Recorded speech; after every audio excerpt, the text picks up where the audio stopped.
तुम्हाला माहितीये का, एकेकाळचा इराणचा एक राजकुमार आपल्या पन्हाळगडाचा पीर कसा झाला आणि याच पीराच्या दर्ग्याशी छत्रपती संभाजी महाराजांच्या मंदिराचा काय संबंध आहे? चला, आजच्या व्हिडिओच्या माध्यमातून 900 वर्ष जुना इतिहास जाणून घेऊयात. नमस्कार, मी भक्ती आणि तुम्ही पाहताय आवाज मराठी.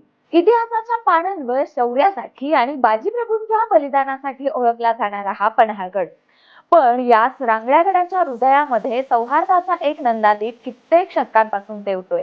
तो नंदादीप म्हणजे पन्हाळगडाचे ग्रामदैवत आणि हिंदू मुस्लिम ऐक्याचे प्रतीक असलेले हजरत पीर शहाबुद्दीन खतालवली उर्फ सादोबा. कोल्हापूर पासून अवघ्या 20 किलोमीटरवर गडाच्या प्रवेशद्वारापाशीच दोन ऐतिहासिक तलावांच्या मध्ये हा मनमोहक दर्गा उभा आहे. याचा तुर्की पद्धतीचं दगडी नक्षीकाम असलेलं बांधकाम महाराष्ट्रात दुसरीकडे कुठेही पाहायला मिळत नाही. हे काम केलं होतं विजापूरच्या इब्राहिम आदिल शहाचा वजीर खिजर खान याने. या मुख्य कमानीतून आत गेलं की 3 मजारे दिसतात. डावीकडे मुख्य मजार सादोबांची, मध्ये त्यांचा मुलगा मान्सून साहब आणि तिसरी त्यांच्या पत्नी मा साहेब यांची.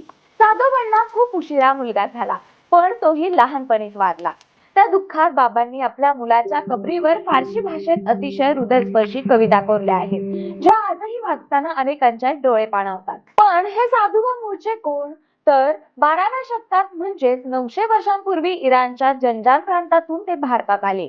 साधुबांचे वडील इराणचे बादशाह होते, पण ईश्वराच्या भक्तीसाठी आणि एकेश्वरवादाचा प्रसार करण्यासाठी या माणसानं राजवैभवाचा त्याग केला आणि ते आपल्या पन्हाळगडावर आले.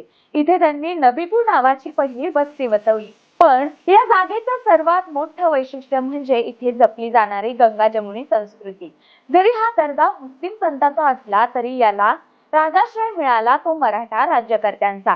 खुद्द छत्रपती शिवाजी महाराजांचे नातू छत्रपती संभाजी महाराज दुसरे यांच्या मंदिरातून दरवर्षी उरुसाला साधोबांच्या दर्ग्यासाठी गलेत म्हणजे चादर येते. आजही पन्हाळ्याचे तहसीलदार सरकारी गलेत म्हणून ही परंपरा पाळतात. आजही उरुसाच्या आदल्या दिवशी सर्वधर्मीय महिला इथे येऊन माँसाहेबांची ओटी भरतात. इतकेच नाही तर लोक राजा राजर्षी शाहू महाराजांनी या दर्ग्याला सोन्याचा नारळ अर्पण केला होता आणि जमिनीही इनाम म्हणून दिल्या होत्या.